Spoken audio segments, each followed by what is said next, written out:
All right. Hello and welcome to Hello Governor the podcast. As always, I am Abdullah, and my guest today is introduce yourself, good sir.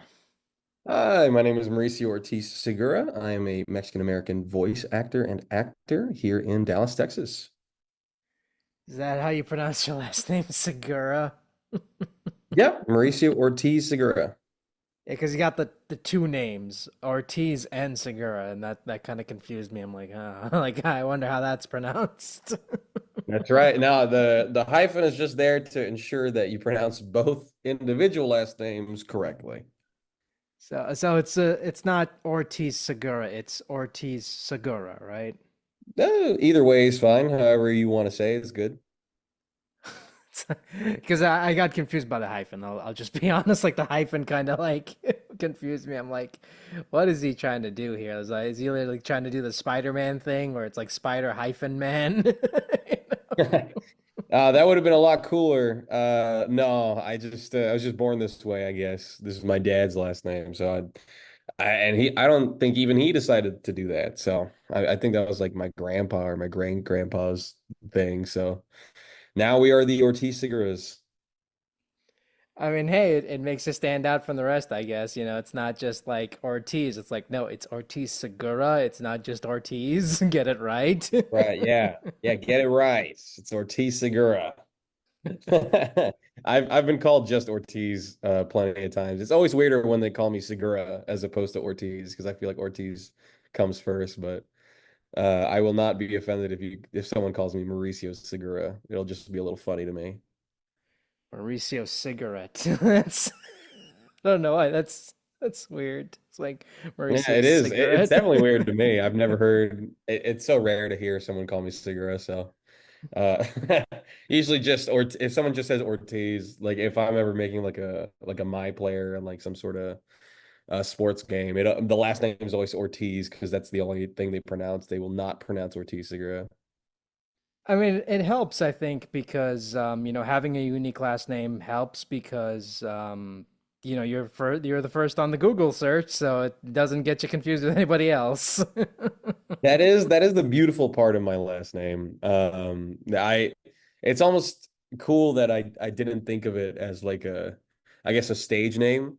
It just kind of happens to be unique. So every time I look up Mauricio Ortiz Segura on IMDb, there's no other person on there with Ortiz Segura. So yeah, you're right. It's great for branding, I guess. I really lucked out with that. Plus, like Segura already sounds like an anime character name, so there you go. Yeah, a lot of Hispanic names could be definitely put into anime or manga, I feel. Or at least like more romance language names. I don't know. You'll hear a lot of like what's a good example of like one? I can't even think of one, but I guess Spanish and Japanese are phonetically similar. So that's why if someone were to say Segura, I guess in Japanese, you wouldn't really think twice about it. You'd be like, oh, that's Hispanic. That's the beautiful part about my last name. So, speaking of anime, let's just segue right into it. Like, how did you get started and what made you want to get into anime dubbing? Hell yeah, dude. So I grew up watching all sorts of cartoons. I was the kid who woke up at 8 a.m. to watch Saturday morning cartoons, Pokemon, whether it was Diamond and Pearl or Black and White. I would always, or even the original one all the way back then.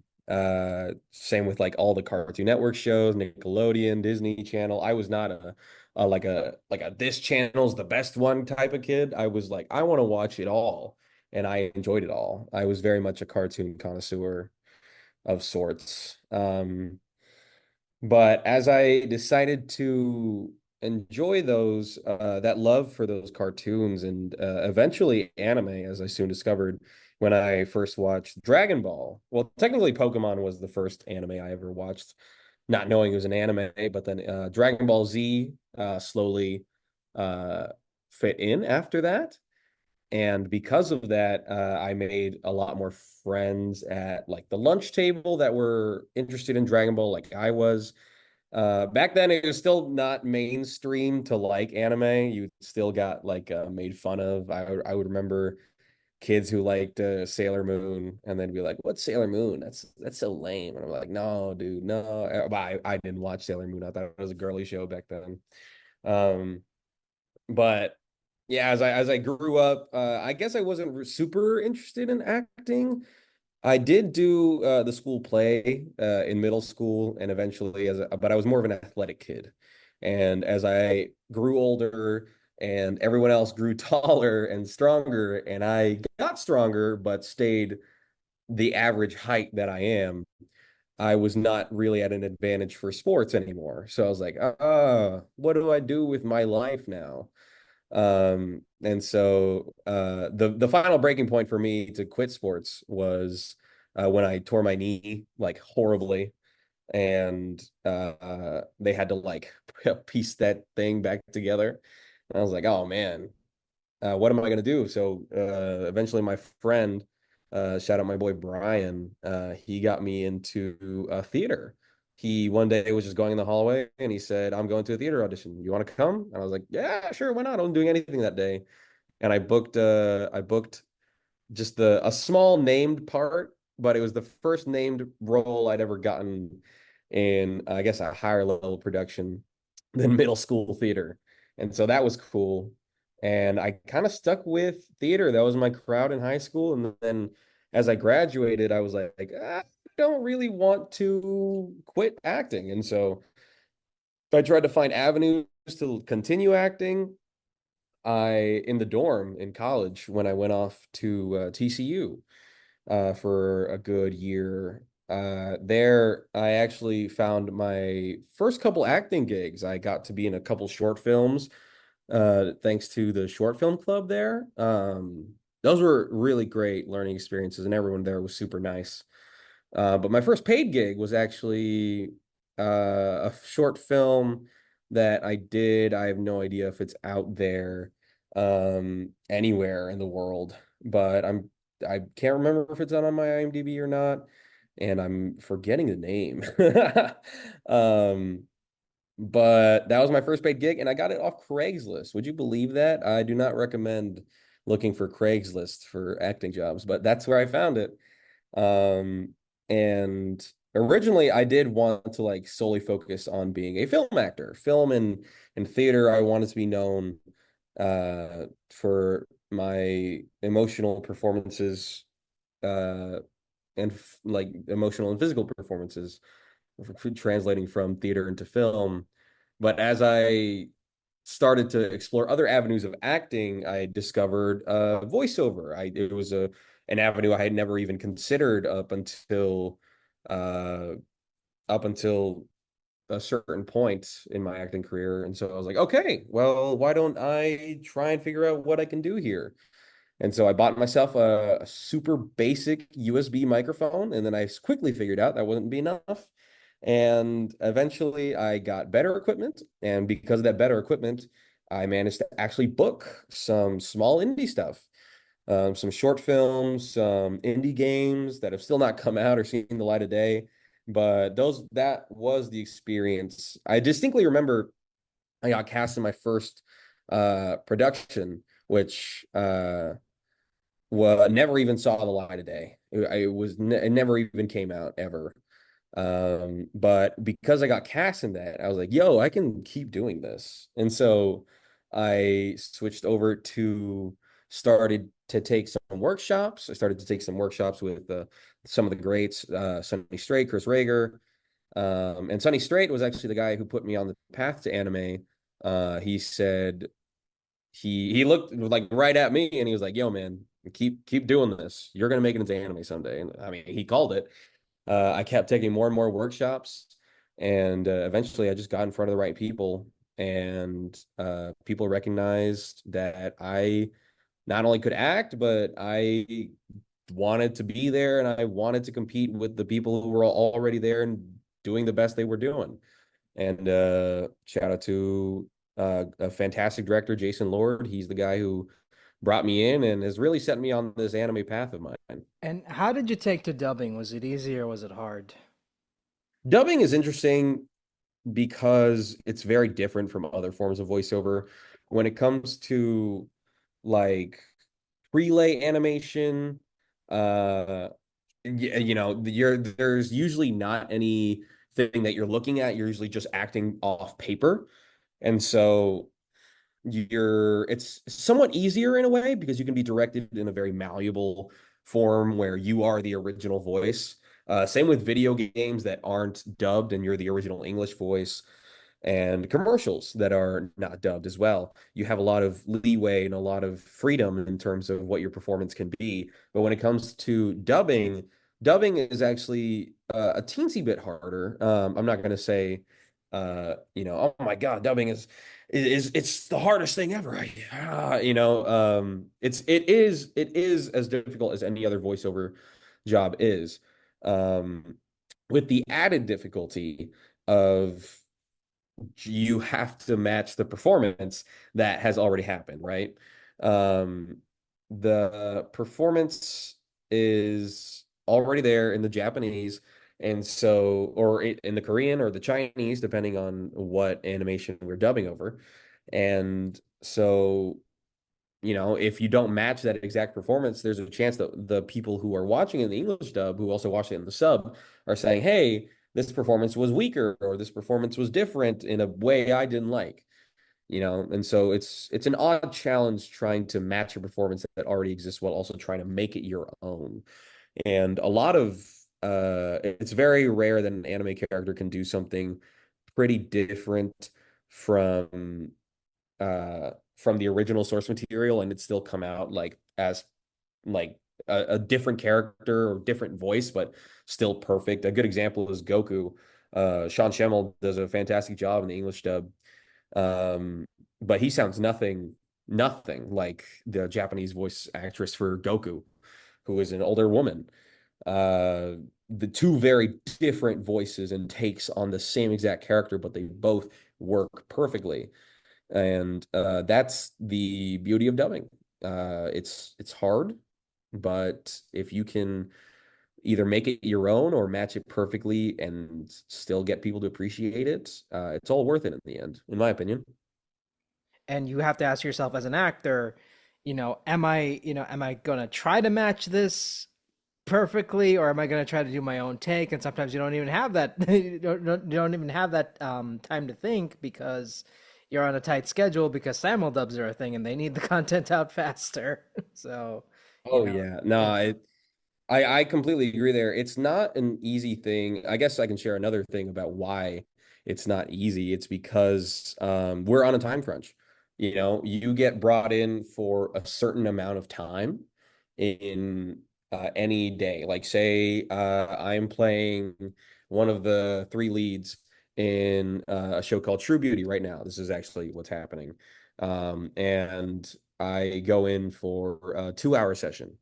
I need to get all of my lines done well enough for broadcast and streaming within those 2 hours. And I could have anywhere between uh 47 lines, including reactions. Or I could also have I could have 20 lines, but they're all paragraphs. And so I need to read everything perfectly in order for it to come out good. So we always have every actor has a time crunch when it comes to their performance. It's not like prelay animation or video games where you come in for a 2 hour session and you're like, okay, maybe we can't figure this out, or maybe your voice is tired. Therefore, we'll give you a break. Okay, we'll come back next week and then we'll hammer this out. You have to get it all done that week, or else they bring in someone else that is maybe a voice sub in for you, or they will just have to get the pickups at a later date, but they'll leave in the performance that maybe you didn't like the best and upload the episode anyway. And so you always have to be on your game because if you're not, they could very well just ship off a voice that you didn't like or a performance that you didn't like.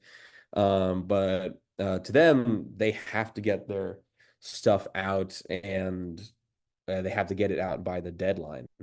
And so, you know, there is that added difficulty of the time crunch. And sometimes you're doing multiple shows in one go. Like sometimes I will be doing I'll be doing Walla for one show where I'm just like some bit boys, some bit characters, monsters, whatever.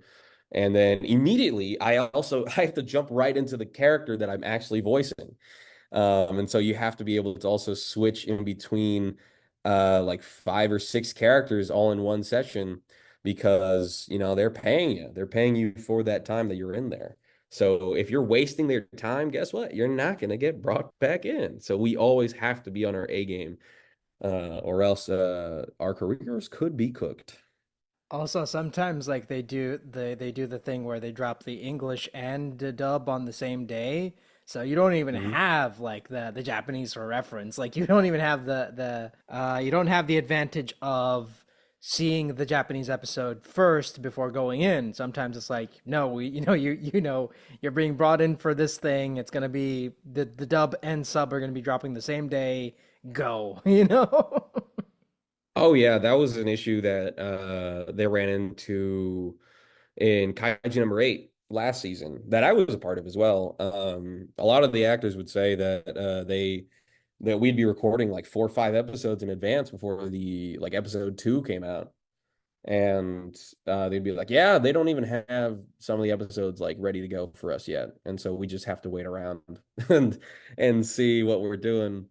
For Kaiju, we were really, really, really on top of our game in terms of having everything ready to ship out in pristine form, because I mean Kaiju could be the next moneymaker for Crunchyroll for a while. So um, I'm sure they did that with My Hero as well. I think My Hero Academia was also a simuldub for a good bit. I don't remember if it's simuldub currently, but I could be wrong. My Hero, no. I think it aired like I think a year after the first season had already like dropped, so they had time. But I mean, it is a simul dub, but they do have time between episodes, so it's not like they're dropping the sub and dub. It's usually like the Japanese is I think 2 or 3 episodes ahead of the dub. Yeah, yeah, yeah. I think you're right on that. I think you're right. Yeah, so so but I mean, when that happens, you do have like some advantage where it's like, oh, the Japanese episode's already out, my character's in the episode, let me watch it to do some research. Or sometimes actors are like, no, I'm not gonna watch it. I know it's out, but I'm not gonna watch it. I want to go in blind. Like, so do you have a personal preference, or does it not make a difference to you? I actually don't have a preference. In the beginning, I did watch every episode that I was in before I would go in. For True Beauty this time around, I have actually not been doing that, which is surprising. Not for like not like I don't want to watch it. It's just like I just really don't have the time to watch it ahead of time. I will always watch the dub episode when it comes out because I love, love, love watching the stuff I'm in. Because I love watching all the projects come together and everyone's voices like mix and match. You'll always find like a voice actor that and they'll be doing something hilarious, and I'll be like, oh hell yeah, that was a great bit. Um, this is the first time I really haven't watched any episodes ahead of time before going into record. I can't tell if it's helping my performance or not. Maybe it is because I'm not really getting in my head or getting like a specific read in mind that I go in with, and then Emily, the director, she might be like, I don't, let's change that, and I don't want to go in with that, and then she immediately wants to change it, and so I think that that sort of fresh mindset whenever I see something for the first time is good, but and especially for Giulio in My Hero, I there's no reference material for him at all in the movie. You just have to go in and react to every single thing, uh, and it's all brand new. And so you have to act at your best while also seeing something for the very first time, uh, and also with nobody around you. I was the first guy to go into record for that movie, and so I didn't record with any of the My Hero main My Hero cast or any of the original characters that are in the film. I just went in there and talked into the void, and hopefully it's hopefully it all comes together in the end. I hope I did a bang up job for all the My Hero fans out there. Yeah, I was just about to ask, like, how did you approach that? Because he's an original character who was created for this movie, so there's no manga reference to look up. You know, he wasn't an Yeah. anime character. So it's like, how do you approach that as an actor? Like, how do you like, go in and be like, okay, this is a character that has never existed before. This is the first time appearing. It's a big franchise. How do you go in there and try to give the best performance you can? It's interesting, man, because I was so nervous. I was so nervous going in because I mean, it was part of a franchise I've been watching since it came out. So I'm in love with My Hero. I love My Hero Academia. I think it's a fantastic, fun story. Um, but on top of that, I was going in for a director who I had never worked with before. And Mike McFarland, voice of Ojiro in My Hero Academia, and Buggy in One Piece, fantastic voice director. He and the producer Zach Bolton brought me in. They were like, "Hey man, we heard your stuff, and we wanted to bring you in." I was like, "All right." And so I now had the added pressure. I had a bunch of pressures added on top of each other at the same time. I had the pressure of going in for My Hero Academia. Okay, that's pressure one. Going in for a movie. Okay, that's pressure two. Going in for a movie original character who also happens to be one of the original character leads. Okay, that's another pressure. Going in for a director that I've never worked with before. Another pressure. And going in for a character that has no source material, another pressure. So it's all just a bunch of pressure, which I was nervous going in at first, but I was quickly reassured by Mike when I went in. And he was like, "All right, here's the deal, man," and he proceeded to exposit the entire synopsis of the film to me, and I was like, "Okay, I now get the entire film." And he explained Julio's character. He explained why he's doing what he's doing, and he explained why he picked me. And he picked me because someone brought him an audition I did, and he listened to all my other work, and he was like, "Yeah, that's the guy." And so when I heard him say that that's why he picked me, I was like, "Okay, I'm a lot more confident now because he's taken the time to go and like do his research on me as an actor." Like that's the showing of a fantastic director is that they do that sort of research just based off one character alone. And I'm sure he knows. I'm sure he knows how big the My Hero original anime movie characters are. Like Rhodey Soul was such a hit with Ryan Colt Levy, who also congratulated me on the role. He's a very sweet guy.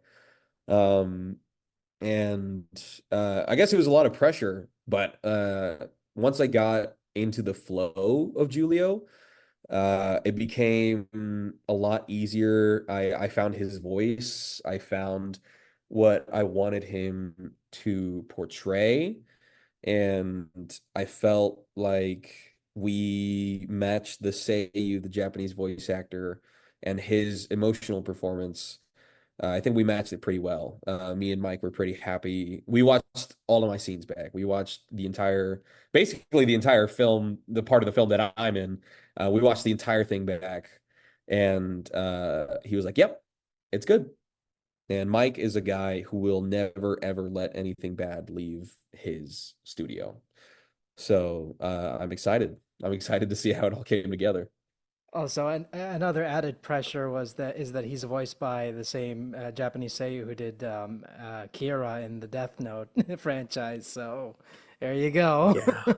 Yeah, I mean, having to go up against, or I guess not against, but go in tandem with an actor who's so well esteemed, and I mean, he's a legend in and of himself.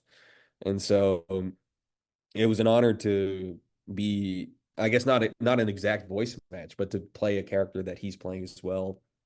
And so I just, he and I both have the same love for My Hero. I've seen his interviews with the voice of Anna Chervino, and I know uh, he and her have the same love for My Hero that that Kaylee Mills and I do. And so we're hoping that the English dub lovers of My Hero get a real kick out of the English dub here. I mean, you already got Chris Sabat playing an evil version of All Might, so I'm kind of like I'm already hooked on that because it's like, knowing Chris Sabat and knowing how much he loves to ham up whenever he's playing the villain, I'm like, yes, you got me.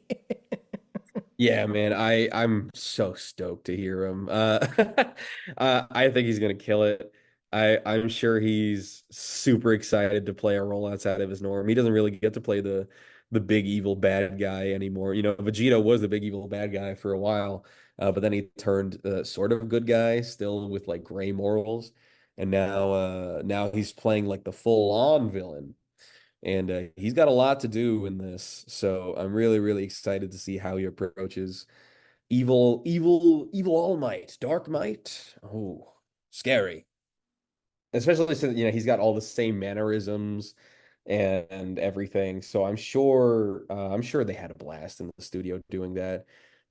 He had so many lines I saw in the script. I hope that was not too grueling of a session for him. If I recorded 9 hours for Giulio, I know he definitely recorded like 15 for all the characters he's playing in there.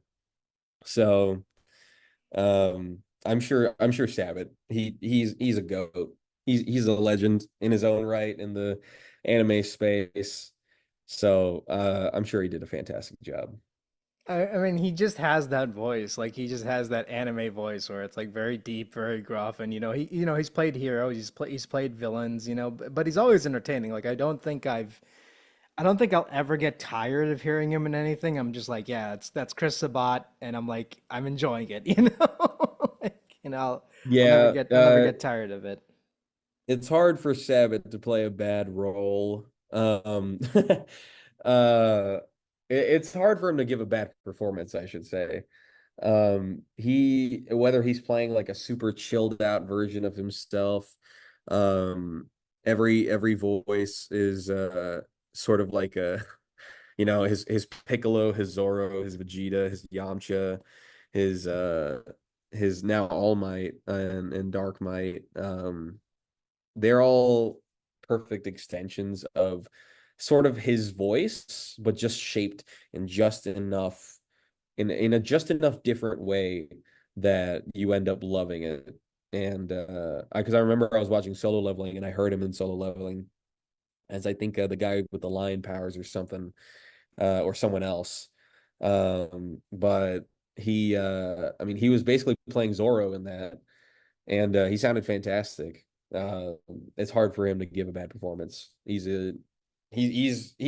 such a fan favorite for a reason. But yeah, like I was also about to ask, like, being a part of like My Hero and being a part of the movie, it must be like I don't want to say like there's a lot of pressure in it, but there definitely is because like you're going like you said like you're going into this established franchise with this like established cast who's been doing this for a couple of years now, and it's towards the end of the series, like we're almost close to the end of the series, and you're coming in as like the new guy, and you're like, oh, is my performance gonna hold up to these amazing people? Basically what I'm saying is like, did imposter syndrome ever kick in? Imposter syndrome is something that'll never ever go away, I feel, when it comes to performances. There's always like did I deserve to be chosen for this character? Was I the right pick? But I think I found a way to get over imposter syndrome pretty fast. And it's usually by reminding myself that I was picked for a reason, right? If the director didn't think I could do the job, they would have not brought me in. There's no reason, especially for a IP as big as My Hero Academia. There's no reason at all to take a risk on somebody you don't think will do a good job. And so when they pick you, you have to remind yourself, I am good. I'm good because if I wasn't good, they wouldn't have picked me. Um, and going in I mean, that's such a stacked cast. The entire main My Hero cast is in there in like and everyone else they included in like the last couple seasons. They all show up. It's an insane ensemble cast of incredibly talented people that they've all managed to put together into one product, one movie. And of course, as the new guy, you hope that they like you. You don't want to come in as the guy that ruined My Hero or anything. And I doubt that even if somehow I did a bad job, um, that everybody would hate me for it or anything. I think that I did go in with nerves, but I came out pretty confident and pretty dang happy with how it all came out. And so by the time I was watching by the time I watched the whole film back, the imposter syndrome was basically gone. It was basically like I am Giulio, and I think I did a pretty damn good job. And hopefully others think so too. Especially the people that I work with on a multi-week basis. A lot of the people who are now directors are part of the main cast of My Hero. A lot of people who are legends in the dubbing space are now are on the main cast of My Hero. So as the new guy coming in, especially now that he's like anime canon, um, I mean, hopefully they'll like the performance if they go to watch the movie in theaters, and hopefully they'll welcome me in with open arms. I mean, it seems like they're pushing this character hard because like him and what's the female character's name that he's with? Anna Shervino. Anna. Yeah, him and Anna have been getting like the most love out of all the new characters, which I think is kind of interesting. So it's like they're clearly like trying to push them as like the main new characters that they're trying to be like, hey, here's like this these two couple of characters are anime canon now, so please like them. Yeah, I was wondering if they were going to put him in the anime because in the manga they did put all the movie original characters in there. All the movie original characters are manga canon, but because the manga finished before the movie came out, after the chapter, I should say, he just didn't really think of putting them in. He's like, why not? There's no reason. But the anime, they're like, oh no, man, we made this movie. We're gonna put them in the anime. They're here, they're canon. So anime canon, but not manga canon. I guess technically manga canon because there's like this tiny volume that is based around the movie, if you can count that in the manga. Um, but I'm glad they're pushing these characters because they're a fun bunch. I love their story. I love their dynamic. I love the mission that they're both on and the development that they both see throughout the film. I've seen a lot of Japanese audiences uh, speak out about their love for the character of Julio, and I really hope that the fans can appreciate him on the same level as Rhodey or Melissa or the four kids that show up in episodes 2 and 3, whose names I can't remember. Um, I really hope that they can he and Anna can be enjoyed as much or on the same level as those characters because I really like those characters. And so to be enjoyed on the same level would be really, really cool. Yeah, because it's tough because a series like My Hero that has like a billion characters, like not a lot of them are gonna hit, because there's a lot of characters that I'll admit, like I spend a lot of time looking up on the My Hero wiki. I'm like, okay, who's this again? Oh yeah, it's that guy. Oh yeah, I forgot he was in this. Yeah, there are those side one-off characters that are a little harder to remember. Um, just as important to the story, but I guess maybe not as fan favorite. Because this is a movie, I think this gets a little bit more of a chance to shine on its own. Because you're not being distracted by the My Hero story as a whole. You're just dealing with this one isolated story within the My Hero universe. And so it's a lot easier to appreciate all the characters that are within that movie. And I I I just hope that I hope they like the movie. I hope the fans love the movie. I hope they love the characters. And because I really love Julio. I think he's probably my most favorite character I've ever played.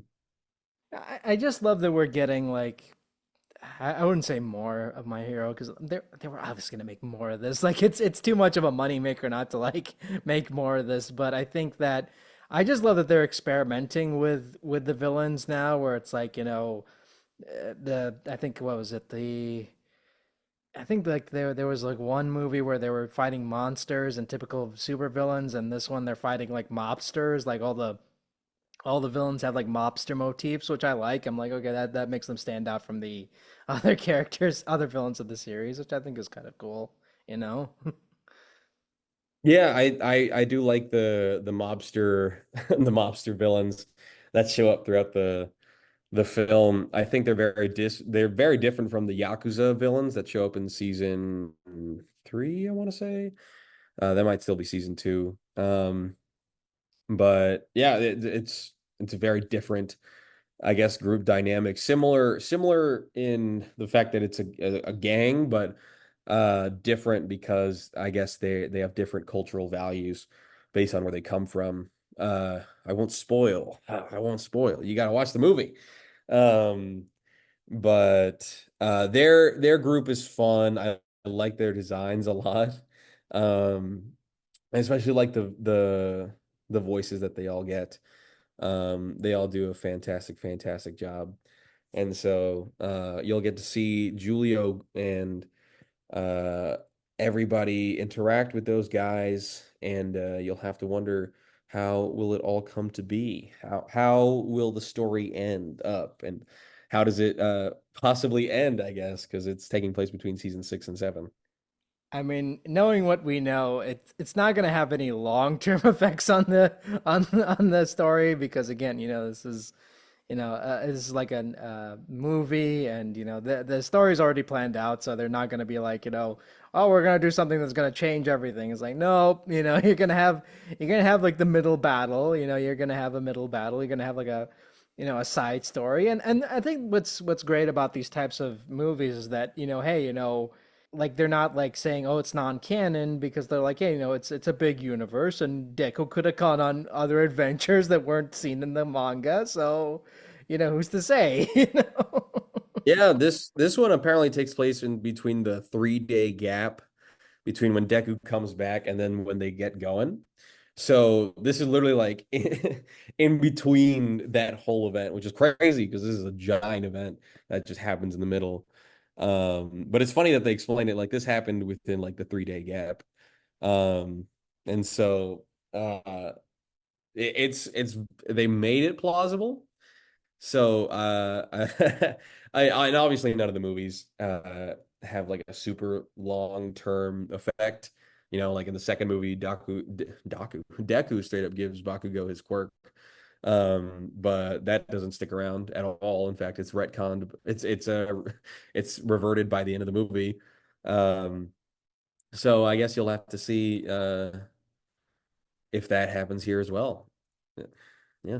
I will just say, like, out of all the new villains, I think I love Paulo's design the best. I don't know why he just it looks really cool. Like he's just like a. I love the fact that he's wearing a weird Batman mask and a hat. It just looks weird.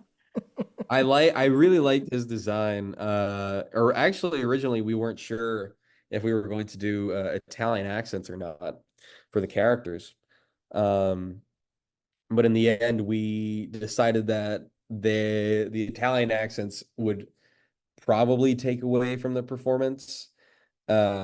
Because not that it would be like goofy or anything, but it would just be distracting because it would just be a bunch of Italian accents going on all at the same time, and then just Japanese characters and normal American English, and it'd be a really funny way for it to all come together. And so when I went in to record, he was actually one of the people who had recorded before me, and we actually only had the Italian version of him. or the Italian accent version of him, and he sounded great. I mean, I was like, you could keep that in the movie. It honestly sounds like theatrical, but it sounds fun. Um, but I don't think they ended up going with it because I guess just having one guy be Italian would be funny. Mamma mia, that's a spicy quirk. Yeah, essentially, we wanted to avoid any sort of like Mamma Mia's stereotypical, I guess, Italian tropes. We did, as Mike say, sprinkle some oregano in there. But nah, it's it's mainly an American English performance, which I think fits My Hero Academia just fine. I mean, look, man, if they weren't gonna do like Eastern European accents for Spy Family, then I doubt that they were gonna do Italian accents for this, you know. So, you know, there you go. It's that compromise. It's like, yeah, you know, we know this show is set in like an Eastern European country, but we're not gonna be doing like, you know, Eastern European accents because that would sound weird. Yeah, that's the exact thing that happened here, and that's been the decision for a lot of English dubs actually, where yeah we could do accents, but uh, either we just didn't have enough people who could do the accents, or it would just distract or take away from the story that's trying to be told in the first place. And so we just go with normal American English with no accents. But there are some shows like Black Butler that we did that I got to hop in for a couple episodes of that where we do British the entire time, except for the one character who comes from Bengal, who does an Indian accent. Yeah, everybody's British except for the one guy who speaks with an Indian accent. And so yeah. There are some shows where we have the exception, but most of the time it'll just be American English. So wait a minute, they could do British accents for Black Butler, but no one could do a British accent for what was it, Ancient Magus Bride? Come on. That is a thing, Ancient Magus Bride. I don't know why they didn't do British accents for that. I was not around when they were dubbing that show, so I have no knowledge of why they didn't do British, but it is a very hotly contested and a controversial thing that they did because even some dub actors don't agree with it not being British. Yeah, because it bugs me because it was like, oh, it's set in England. Oh, so they should have British accents. Nope. And then they have like, especially it's especially jarring in the dub when you have someone being like, oh, I'm British, and they have like this like it's American accent, but it doesn't sound like anything. It's like generic American for lack of a better term. Yeah, like they'll have like a sophisticated American accent or something. Yeah, yeah. I haven't seen Ancient Magus Bride, but I've heard of of all the things surrounding it. So yeah, yeah. The British accents, I don't know why they're not present. They should have been. A lot of people do think British accents would have made the dub a lot better.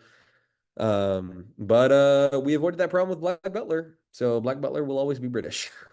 I guess like it doesn't. I guess like with when it comes to like American accents in anime, I guess it doesn't really bother me because like at some point you have to realize like yeah, you know, because again like I've said this many times before, but I think the problem is that the Dallas scene is very it's a very small cast, and usually you have people working on multiple shows, and you can't just like be like, oh, you know, let's have so and so try to do something different because like again because you know you guys work on multiple shows. It's a small talent pool, and you know you need these shows out like fast, so you don't have time to do you know to think about like doing your own thing. Sometimes it's like you have to be like, hey, you know, we need this done fast, you know.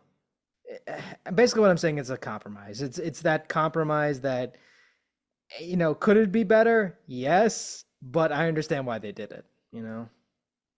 Yeah, for a lot of these shows, we do have deadlines that we have to meet according to the Japanese production companies. We are not at the behest of our own schedules. A lot of the time, it's all up to them. If they want something by a certain point, it has to be done. or else they'll break their contracts and they'll go out to Los Angeles, who will do their own thing. That's why you'll see multiple English dubs of shows like Evangelion and what am I thinking? What else? There was almost a Dragon Ball that was done over. Well, there was multiple Dragon Ball dubs, right? Because some companies just didn't want to or couldn't match deadlines, or they didn't do exactly what the Japanese company wanted, and so they went somewhere else. And they're like, no, no, no, wait, we'll do what you guys want. And so they come back, and the other dub never comes out, but the Funimation or Crunchyroll dub does come out.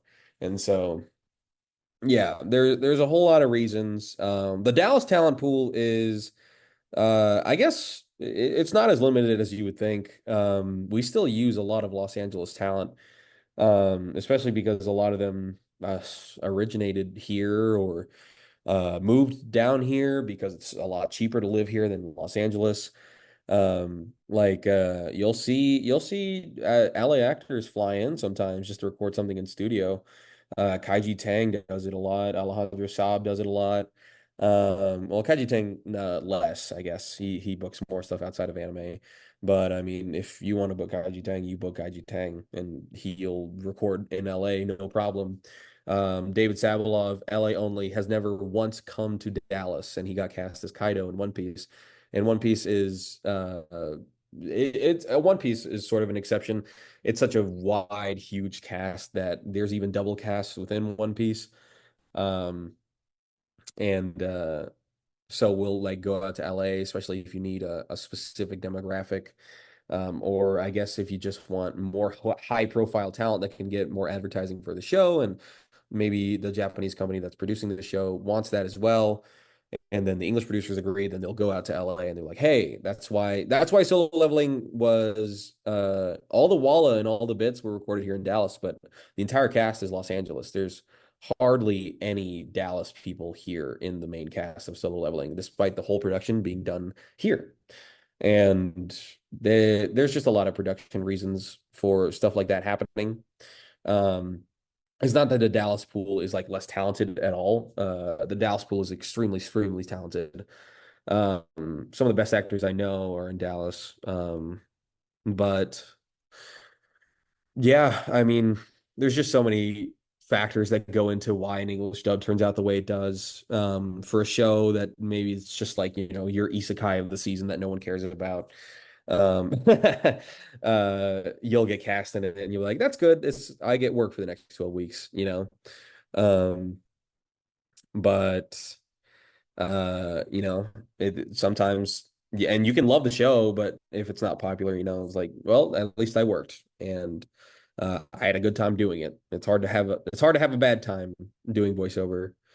Um, but for like high profile shows, they'll send out auditions at the wazoo. They'll want everything to be as pristine as possible. And so, yeah, there's just tons and tons of factors that go into what shows get dubs, what shows get dubs that get a little more attention paid to them, what director gets what show. Does the director like the show? Does that result in the show having more effort put in, or are they just trying to get the show done? And so it's just a whole lot of factors that we as actors can't really take into account. Um, we are if they don't book us, we don't work. And so we don't really get a say in whether we like a show or not. That's not always true. If there are qualities of a show, like say there's more like rated R themes in a show that maybe you're not comfortable recording for or agreeing with, and you're more than welcome to turn down a show. You can always turn down a show. But yeah, tons and tons of factors. In TLDR, there's so many factors when it comes to productions of dubs.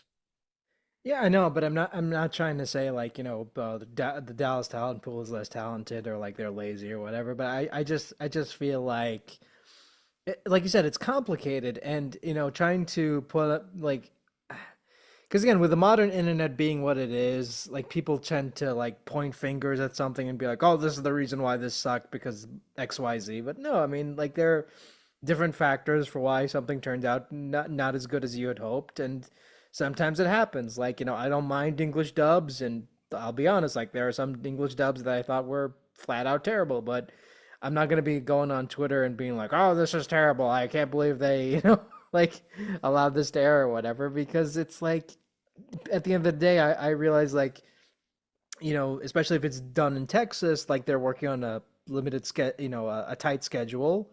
They need the episode out fast, and sometimes like you said, you as an actor don't have a choice in like which shows get dubbed and which shows don't. Sometimes it's like, oh, I want to be a part of this show, and it doesn't get dubbed, and then it's like, but we have this other show. I don't know. It's complicated. No, yeah, no, you're right on the money, dude. It is complicated. Um, and yeah, I wish we could choose what shows get dubs and what don't. I have no idea how that works. I'm not a director, sadly. So I'm sure I could ask a director and be like, how does it work when you get shows? Because there have been times where we were sure we were going to get a show and we just didn't get it, and it went to LA or Netflix or some other studio instead. And we were like, oh, well, all right, I guess we're gonna have to dub something else. And even some shows that I personally would think, oh, that'd be like a slam dunk as a dub. It's wacky, or maybe it's got an interesting story that people don't really talk about. It just won't get a dub. And I don't know if there's some sort of quota that has to be met in terms of what different genres and how many things they're doing, because they're trying to appeal to as many people as possible whenever they release dubs and shows. And so I don't know. I really don't know. And yeah, I mean, we don't always get the choice of like what shows we want to be in. There are shows that we are dubbing that we'd love to be in, but the director just doesn't really think of you for that show, or doesn't really like, or that you're not just not on the director's radar for that show. So you can enjoy that show and want to be in that show, but you won't be brought in. And that's just something that you kind of have to live with and accept, honestly. Oh yeah, especially if it's like a slice of life show and it only has like two or three, four or five like main characters. Like as a director, you're gonna be like, well, do I want to like put in the effort to try to find to work with someone I don't know on this, or should I, play it safe and just call in someone I already work with who I know can like knock this out of the park. Sometimes it happens. Like sometimes, people just get called in because a director was like, "Hey, I want you to be a part of this because I think you'd be good in it." So like you Yeah. don't like you don't have like I hate this notion of like people think that oh like English voice actors have a choice in like what roles they audition for and what roles they don't get. It's like no, it's kind of a crapshoot when you really think about it. No, absolutely, dude. It is you know, some of your friends will get auditions for roles that you're like, "Oh man, I wish I got that audition."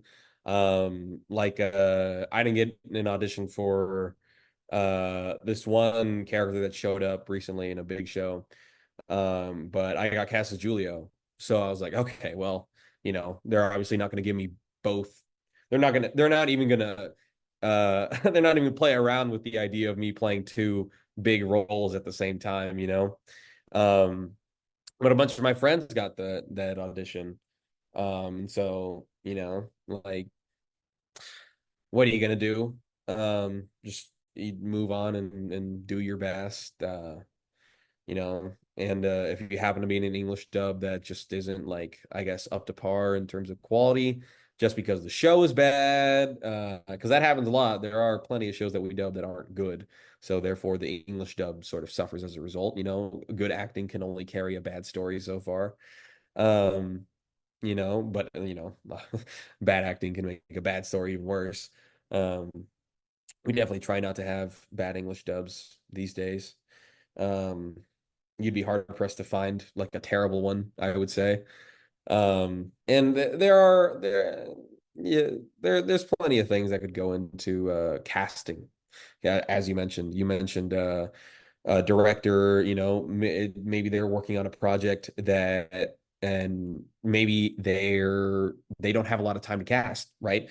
A lot of times a director will get a show the day before they're supposed to start recording for it.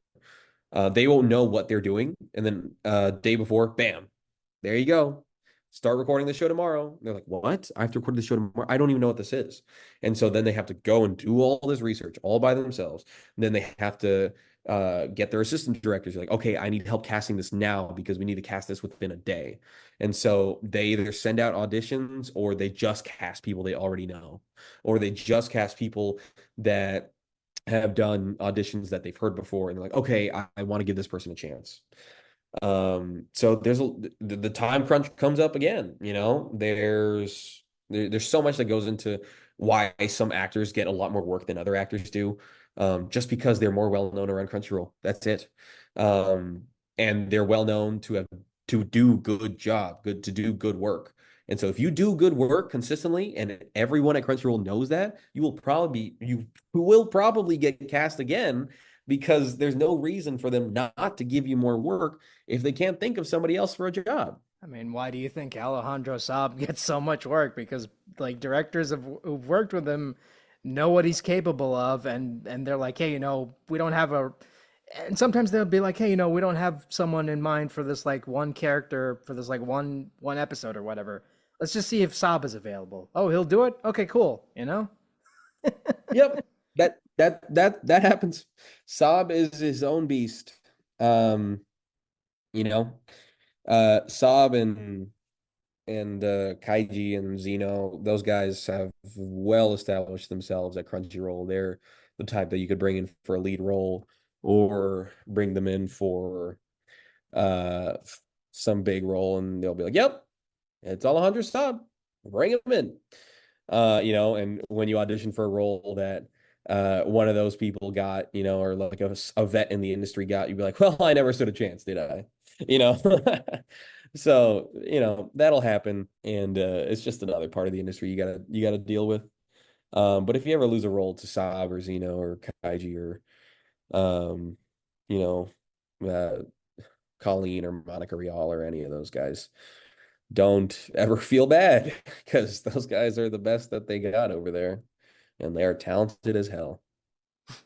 Yeah, especially when it's like someone who's been in like the industry for like a decade. It's like, yeah, of course they're gonna pick like Colleen Clinkenbeard. It's like, Yeah. come on, you know. It's such a gimme, like, oh yeah, that's the easy answer. Colleen. I answered I remember my friend Derek Snow, he got cast in Dalico's Nursery this season. And he announced his thing, and I was like, "Well, how do you make the easiest choice the right one? You cast Derek Snow, you know. Just because the choice is the easiest one to make doesn't mean it's the worst is a bad choice at all. In fact, it usually means it's the best one because it's easy. Yeah, I mean, it's going back to My Hero. Like, wasn't like the last My Hero movie? Didn't they have like Robbie Damon as the main villain? It's like, yeah, that's the easy choice. Yep, Robbie Damon, another LA actor. That dude is a beast. I love him to death. Met him at a con and he was so chill. We talked about Persona 5 and his role as a Akechi. But yeah, Robbie Damon as the villain. He plays villains really, really well. There's no wrong decision when it comes to casting. Um, and so when they cast newer people like me and Ryan Cold Levy back when he was newer, when he got Rhodey, or I guess not as well established as he is now because he's very well established now. Um, it really, really like gives us hope as actors that we can keep growing in the industry because people keep seeing something in us that they want to use and help grow. And I'm just really excited to see where Julio can take me, and hopefully I can match my predecessor Ryan and get to the heights that he's at right now. Um, Especially because he is a MENA man, and so as a Latino, as someone else who's uh, not part of the major group around there, I'm glad that I'm and my fellow Latinos and other POC minority groups that are around Crunchyroll. I'm glad that we're getting more shots over there to show that we are fantastic actors as well. Oh yeah, like I think I mean I've said this many times before, but I think like Ryan is one of the sweetest human beings you'll ever meet. I've had him on the show, ironically enough, like 2 years ago when the My Hero movie came out and we talked about Roddy, and he's like one of the like sweetest people you'll ever meet. And me being Middle Eastern myself, like I told him like I legit cried when I saw a video of him at the premiere of My Hero, because like I'm like, look, man, I don't see anybody who looks like me in these movies. So to like see someone who looks like me be a part of something like this made me like means the world to me. And I met him at a con, a year ago, and I told him like I legit was burst into tears when he announced that he was going to be playing Denji in Chainsaw Man, because like that is like was such a huge win for people like us. And I'm like proud of him, and I like I will always support him, and he is like just the sweetest, one of the sweetest human beings you will ever talk to. I don't care, like I don't care what anyone says. He's like just a fantastic guy. Yeah, man, I've gotten to talk to Ryan a few times, and he's such a sweetheart. Uh, I hope that I can do the same for, you're saying that he's like an inspiration. He's like, yeah, you cried when you saw him. I hope if they don't cry, it's okay, but I hope I can at least serve as like an inspiration, or just as someone that can show other Latinos or Hispanics or Mexicans or anything that it's very, very possible to achieve dreams that you didn't even really think about or thought were possible, I guess.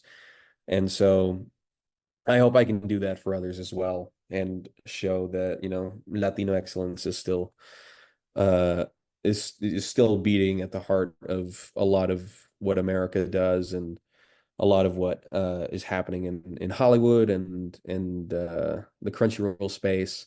Plenty of Latinos are popping off right now. Brandon Acosta and Ryan Negron, particularly, are doing really well. Celeste Perez, she's doing fantastic. Um, so many awesome Latinos are popping off, and I'm so happy for them. And I hope we can all just keep growing and showing and making dubs as good as they can be. Yeah, I mean, I love to see it. It's getting more diverse, and I like it. It's not just like the same 4 or 5 white people playing every character. Yeah, trust us. We're very happy about that as well.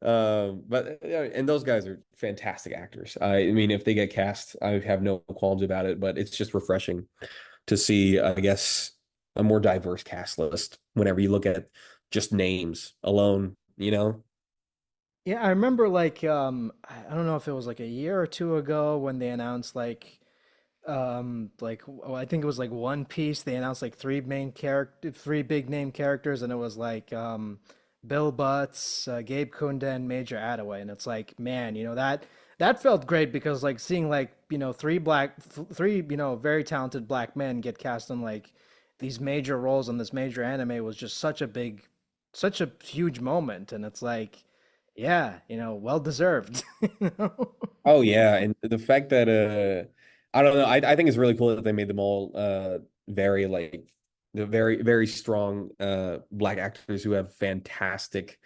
rich voices. Major Attaway, fantastic as a queen, Gabe Kunda as king. I mean, such a natural there. And Bill Butts as Jack. I mean, hilarious. Especially when you get to the part where he turns out, he's got this giant, like beefy, growly man voice, and then he shows up and he's actually, oh, sorry, big brother. He's actually like the meek younger brother to Major Attaway and Gabe Kunda. And to make like three of the commanders of one of the strongest characters in One Piece, black actors, is, I mean, just a brilliant casting decision on the part of Mike and Anthony and Emily. And I'm really, really glad that more minorities are getting the chance to shine in dubs, because in historically they have not been around in dubs a lot. And that's just because Dallas is not uh entirely diverse area. I'm not gonna lie. It's become a lot more diverse as the years have gone on, but in the beginning, it really wasn't. And so it's refreshing and very inspiring, honestly, to see that there's just a lot more people of all shapes, sizes, colors, and names that are showing up at Crunchyroll stores and showing up in anime dubs. Yeah, I mean it's great because not only from like a representation standpoint, but also like you're getting new talent, new voices, and these are actors who've shown that they can stand toe to toe with like the veterans of the industry. And it's like well deserved, you know? I don't think Yeah. that like with One Piece, I don't think like there's been a single like like bad casting decision in that show because like I think everyone was is perfectly cast because I can't think of like a single single character in that show. It's like, oh, I don't know about that, you know? Because like you said, like the directors know what they want, and they cast accordingly. They cast like who they knew would be perfect for the role, you know. So Yeah. it's great. And I mean, Toei has a hand in some of the bigger castings for One Piece. They have to sign off on a lot of like they signed off on the entire major cast of One Piece. All the English voice actors who voiced like the main Straw Hats, all of them had to get Toei's approval. And so, it's really, really cool to know that a show has been as well cast as One Piece is in the English dub, and to know that good casting ability is never going to go away, especially with the talent they have in the director side. So I'm not at all worried about the future of One Piece's English dub, especially now that we're finally about to be caught up. That's that's the beauty of One Piece, man. It's like they're always gonna be making episodes, so you don't ever have to worry about never being a part of that show. Yeah, you'll never ever. It's a rite of passage here at Crunchy. They say at some point you will be in One Piece. There's no ifs, ands, or buts about it. Um, it's basically a universal guarantee that if you work at Crunchyroll, once you've signed that contract, you will be in One Piece. It doesn't matter when, doesn't matter how long it takes. Eventually, you will get into One Piece. And out of all the characters you voiced, which one would you say was the toughest? Toughest character to voice. I think Giulio. Legitimately Giulio, toughest character to voice just because he had no source material. He was the only character I voiced that I've never been able to find something about him. Even when I did a character in Sugar Apple Fairy Tale, his name was Orland Langston. Uh, there's no manga for the Sugar Apple Fairy Tale. There's only the light novel, and I don't read light novels. But we were 2 episodes behind, so I could watch all the episodes in advance and catch up that way. Um, but Julio, I had no source material, man. All off the dome. All of it was my raw, pure emotion and performance. And that's about as real a character as I think I'll be able to get for a good minute now. I'm sure I'll find a way to top him sometime, but not soon. I doubt soon.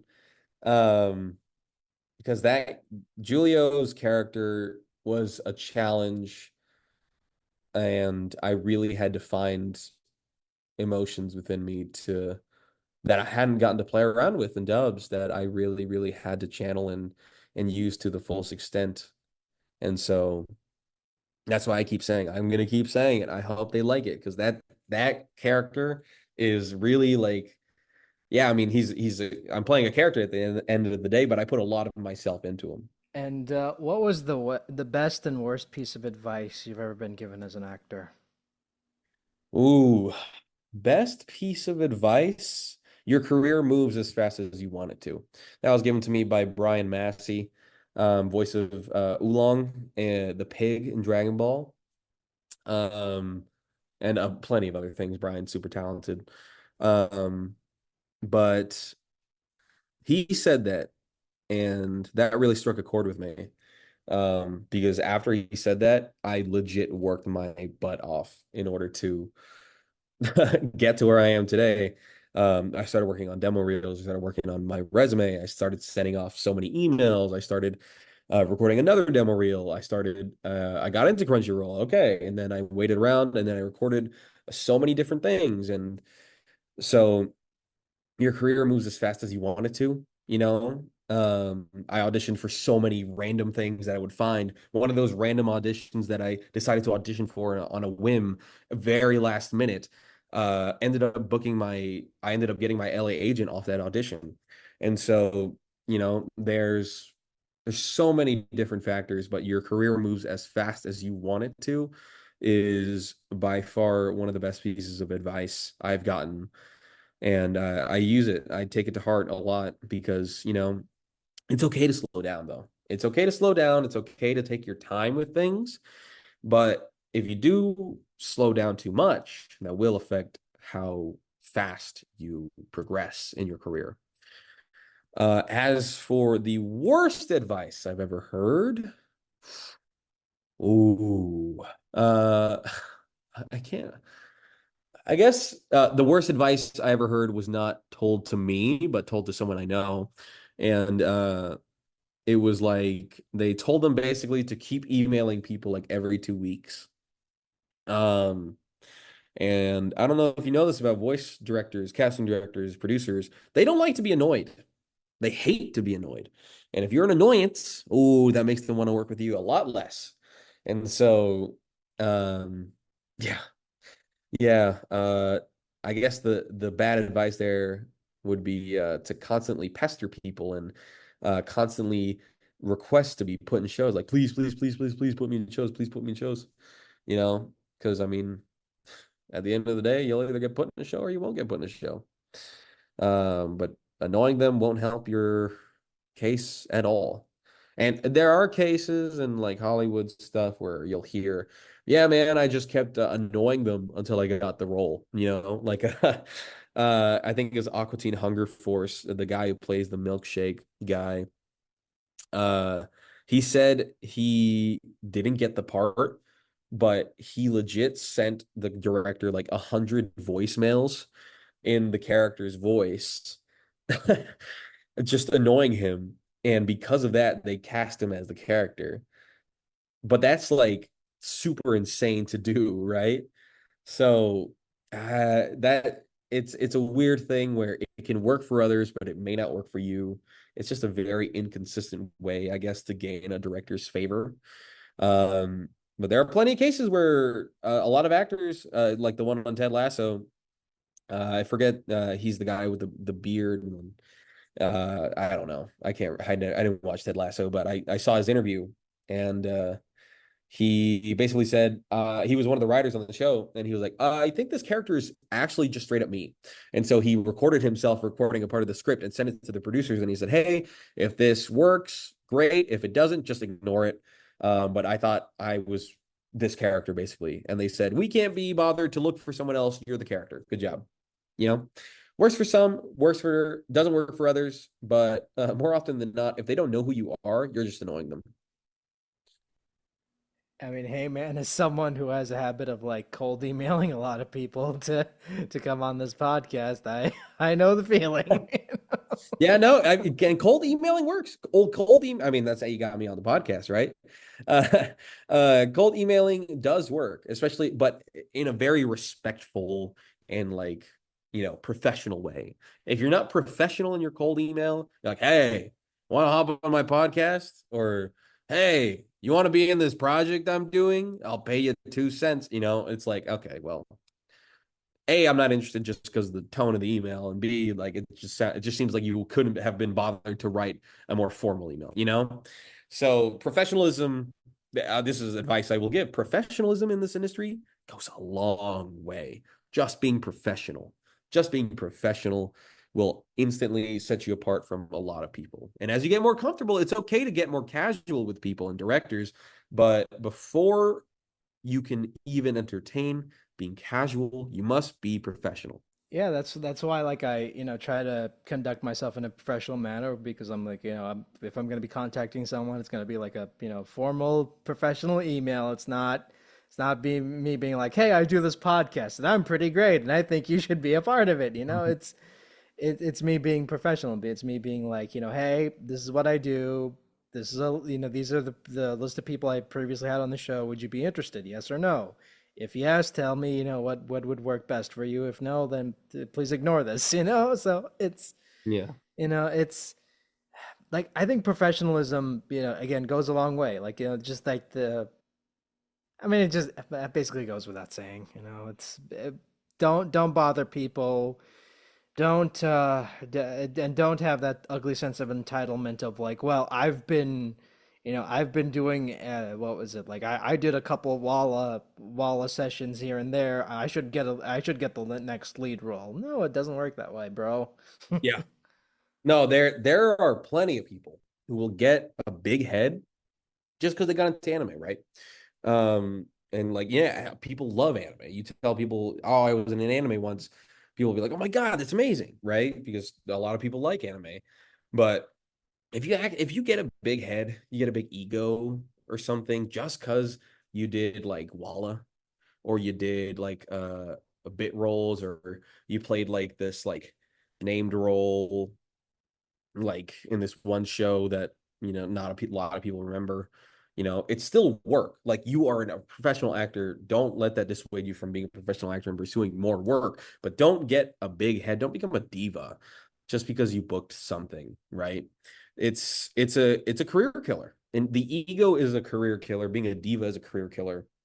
There are plenty of actors who came into Crunchyroll, did a crap job their first time, or acted entitled, and they just don't get brought in anymore. They don't get brought in a lot. Uh, Sometimes a director will remember they exist, and they'll get brought in maybe once every 6 months. But most of the time, nope, you'll just be forgotten, and that's just another part of the industry. Um, Directors have to like you. You have to be respectable. You can't have a big ego. You can't have a big head. Always, always, always stay humble. Because and if you can't find ways to humble yourself, you have to get friends who will humble you for you. I have plenty of friends who I like to think I can keep myself from getting a big head. I never ever let that happen. But my friends definitely don't let me get a big head, even if I wanted to grow one. Um, they're hilarious and forming relationships within the industry as well, but not like just like working relationships, like genuine friendships. Another really, really important thing I would say for anyone that's interested in acting.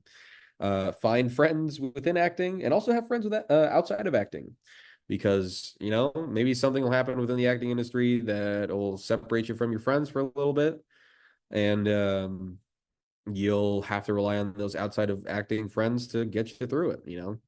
Hasn't happened to me, thank God, but I've seen it happen. And so there's a lot of cautionary tales in the acting industry. There's a lot of do's and don'ts and a lot of lines that are very blurred, so you just got to be on your toes and stuff. I mean, yeah, I totally agree with you because especially in the day and age of social media where you see actors saying these crazy things and you're like, I don't know if you should be saying that on a public platform. Yeah. There's a lot of actors who could use media training. Um, it's a very common thing that can also ruin a career is not being media trained. Uh, Posting the wrong opinion can get you put on the shit list pretty easy. You can say something a director doesn't agree with, and all of a sudden you're not getting brought in for years. There's plenty of things that could happen. Obviously, the easiest way to avoid that is to not be on social media at all. But social media is so big these days that if you're not using it for marketing, you're also doing yourself a disservice. So I don't know. I like social media just as someone who grew up tech savvy, I suppose, or at least internet savvy. And I like interacting with the fans. I've never had fans. So just getting to talk with people who are interested in the work that I do and the projects that I work on is always so it makes me happy. It really, really makes me happy that people can appreciate the work that I do. And I guess social media is a big part of that. So if you're not on social media, you can't really experience that. But if you manage to go to cons without having social media, dang, you must have booked something real nice. Yeah, I mean, I think I'm at that point where I've realized that, social media, like it or not, is a necessary evil. And, even if you're like just a creative who just like has a thing that they want to promote, you have to be on social media to promote it. Otherwise, like how are people going to find you? And sometimes it's like, yeah, it's difficult, especially when you're dealing against algorithms and all this other nonsense. And it's like, oh, what time should I post this? Are people going to see this? And it just becomes this whole nightmare. But it's like, you know what? I try to like, not get too stressed out about it, because like the people who appreciate what I do will eventually find me, and the people who don't, they'll, will never cross paths. I think I've just come to terms with that. It's like, yeah, I'll eventually get the people I want on the podcast eventually. It'll happen someday, not today, not tomorrow, but it'll happen someday. Yeah, and that's a good mentality to have, especially with social media. Some people, especially some voice actors that I've seen, like indie voice actors, who I guess haven't worked on a big video game or something, or maybe remote actors, and they're not near any like hotbeds. They'll get really discouraged in voice acting because maybe they're not booking roles as much as they thought they would, or um, they're they don't feel like they're as popular as they should be in order to be successful. I've seen a lot of people get discouraged this season, even people at Crunchyroll. Um, and it's a problem. It's a problem that stems from social media, really. Um, because, back in the day there was no social media, so the only way to know you were popular is if you were showing up in magazines or on TV. Now, you're popular if your tweet gets 1,000 likes and everybody liked the sick meme you posted about a thing you're in. So, yeah, I mean, it is a necessary evil. And it's definitely weird deciding when to use it for leisure or professional stuff. I find it hard to post. It's a blessing, really, that I have so much work and stuff that I want to talk about work-wise that I don't really post about anything uh personal uh that I get to talk about like work and stuff. I get so much, sorry. I get so much work that I get to talk about it a lot, but I don't always get to post like personal stuff. Which is fine, I suppose. I don't really want my personal life that exposed to the to the people on the internet. Uh, you know, but it's weird. Social media is weird. Nah, man, I feel the same way. I don't feel comfortable talking about my social life, publicly. Like I'll save that shit for like the DMs and like the private chats, but like publicly I don't feel comfortable like, talking about the type of stuff I'm going through, because it's like, I just don't feel comfortable. I'll just leave it at that. No, it's totally valid and fair to not want to be on social media. I know so many people, um, some of my older coworkers, just they don't use social media really. Um, and it's because they have no reason to. They didn't grow up with it. It's not a part of their lives. It really doesn't change their life. It really wouldn't change their lives, I suppose, if they used it more now. For some, it would change their lives because then more people would know how to find them and talk to them, I guess. But yeah, no, I will always reserve like DMs and private messages as like the places to really talk about things with my friends while on social media and stuff. Especially since I don't have a lot of their phone numbers. Sometimes I just DM people's things. So yeah, yeah, necessary evil, but can be used for plenty of good as well. I mean, like you said, it gives you an opportunity to connect with the fans, which I'm pretty sure you're going to get a lot of people like talking, wanting to know who you are because of, my hero and and what have you. And it's always good to have people who are coming up to you being like, hey, I like that thing you did, as opposed to, oh, you're the English voice. Ah, you're terrible. That I have seen that sentiment passing around again on Twitter. Oh, Twitter. Yeah, because I will never call it X. But um yeah, I've seen that sentiment go around a lot where it's like, oh man, this English dub is trash. And it was like this clip of freaking Overlord and I can't I think it's Chris Guerrero who plays Ainz in that show, and he made a funny tweet, and he was like, "Oh yeah, this is the clip. This is from the episode where I crashed my car before I got before I recorded this." And then he in parentheses put, "There's an English dub versus sub argument happening in the comments." And I went to go look at the original thing. He's like, "Yeah, sure enough." They're like, "Wow, this is trash." And I'm like, "This is good. What the hell are you guys talking about?" I don't know. Some people are a lot more elitist about English dubs, or elitist about English subs, I should say, where like I guess like if it's not the original, it's not good.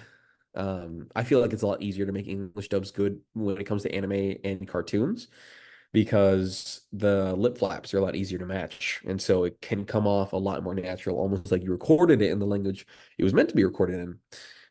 You can see that in a lot of shows like Miraculous Ladybug, which is a French first, but actually, it's a really weird way that they record Miraculous Ladybug.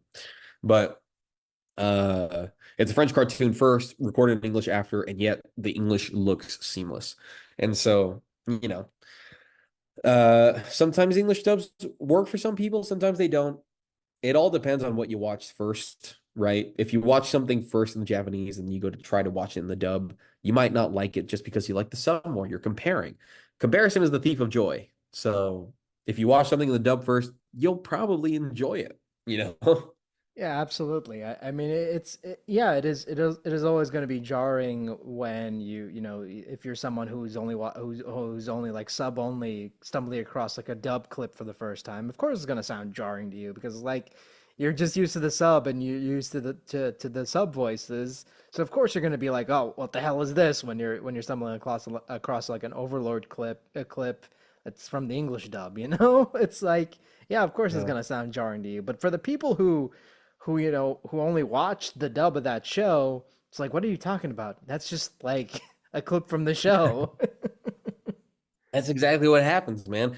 And I don't know why, I guess some sub only watchers can't like understand that because they watch it in the sub first, the dub sounds really weird to them. But like if you watch it in the dub first, it just sounds normal. So the conversation's always gonna happen. There's nothing you can do as an English dub actor.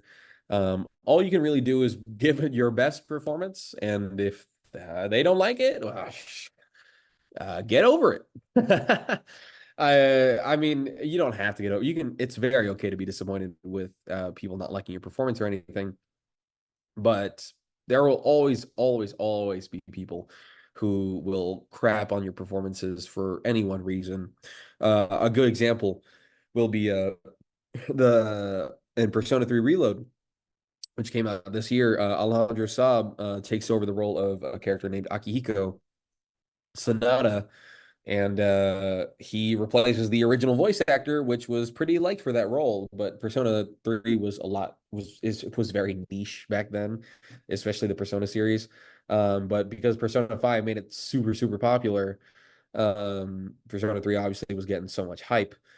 And obviously, all the new actors who were coming in to replace all those other actors for the main cast, they had to be good or else you'd be crapped on.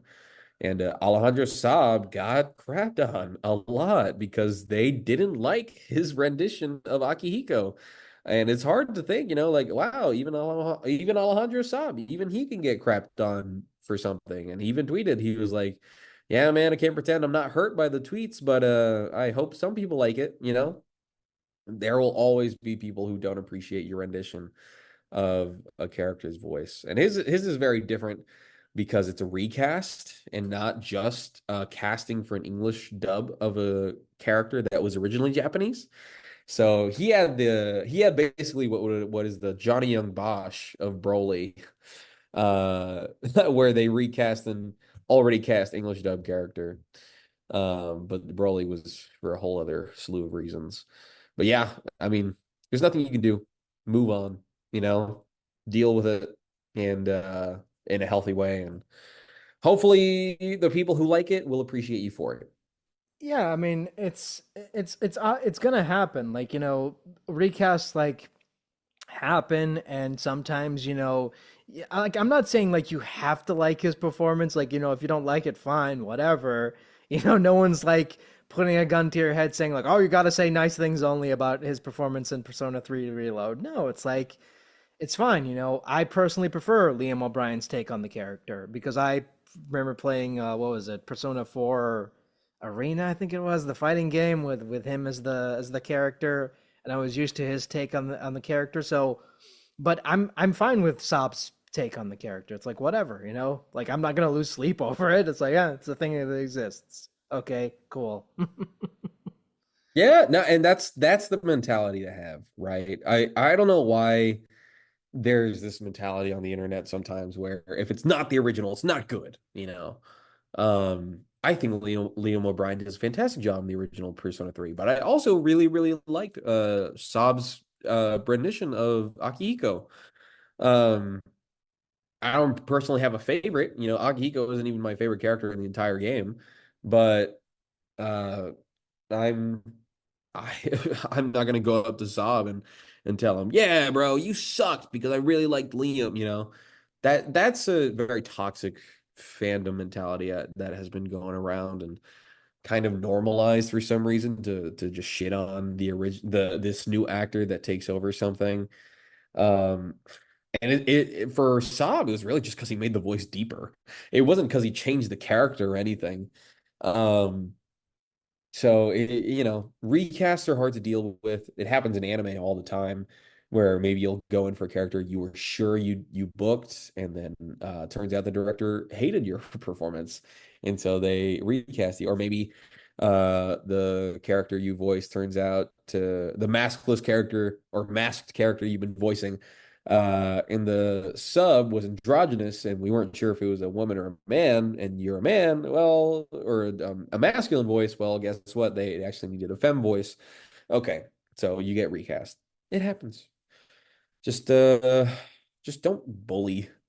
Don't there's no reason to bully actors at all. It's a really weird fandom thing.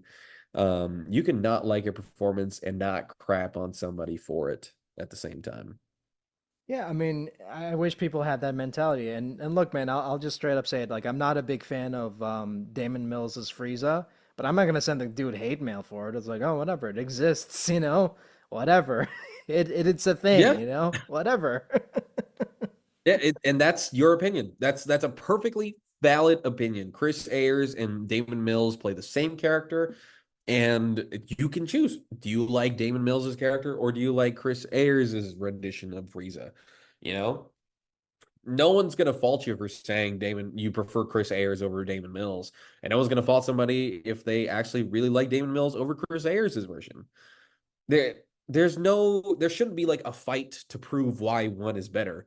You can maybe have like a fun debate, but it shouldn't be contention, and it certainly shouldn't be a reason to go out and just just send like hate mail or anything to an actor. Because recasts are so hard to deal with, man.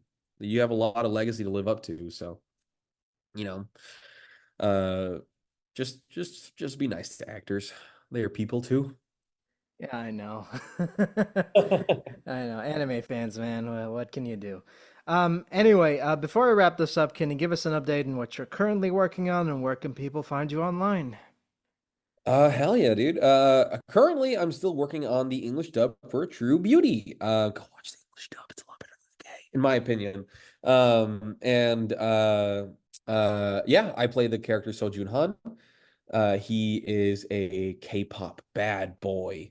and one of the three leads in True Beauty next to Chu Im and Suho Yi. Suho Yi is played by Eduardo Villasol, and Chung Young Im is played by Rebecca Dene. And the director is Emily Fajardo, and the engineer is Sawyer. Everybody's doing a fantastic freaking job. So many of my friends are in that show. We're all having a blast recording for it. The animation is a bit funny at times, but we managed to save some parts, and sometimes it still comes out a little funny. What can you do? True Beauty is fun. If you liked the webtoon, maybe you like the anime. If you like the K-drama, maybe you like the anime too. So check it out. It's on Crunchyroll. That's what I'm working on currently. Plenty of other things in the works that I can't talk about yet, but yeah, that's what you can catch me in right now. And eventually you can catch the My Hero Academia, your next movie, as and me as Giulio Gandini in October 11th or October 10th, depending on where you are in the country. Uh, and in other countries, it's gonna go somewhere else at a different time. I know some countries are getting it the 18th. I will be watching it the 6th in Los Angeles. So if you happen to be at the premiere, you can catch me there. Very cool. Um, I will be there, and me and my girlfriend, we will be on the red carpet. So very, very excited. Um, and as for socials, you can catch me on Twitter at MAU Mal Ortiz Segura, no hyphen. And on Instagram, you can catch me at Mal MAU period Ortiz Segura, all lowercase. And those are the main things that you can catch me on. You could probably find my Facebook, but I won't add you back because that's reserved for friends and family. Yeah, that's all. That's all I got. Add me on LinkedIn, I guess.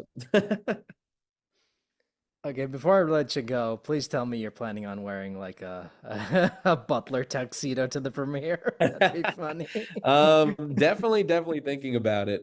We're still trying to figure out how to do an outfit inspired by Giulio in the best way. I've got a friend who's got one idea. I've got my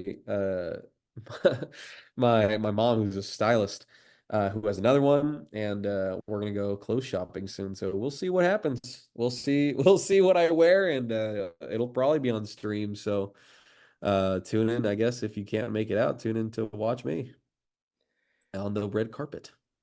Please, just all I ask of you is just please, at some point, I want to see a picture of you with the rest of the cast, and you're wearing an eye patch. I just want to see that. I'll see if I can wear an eye patch out there. All right. Thank you so much for taking the time off to do this. I know we had to reschedule this twice, but I'm glad we finally did it. And yeah, take care. Absolutely, man. Take care. Thank you for having me. All right. Take care. Bye bye. Bye.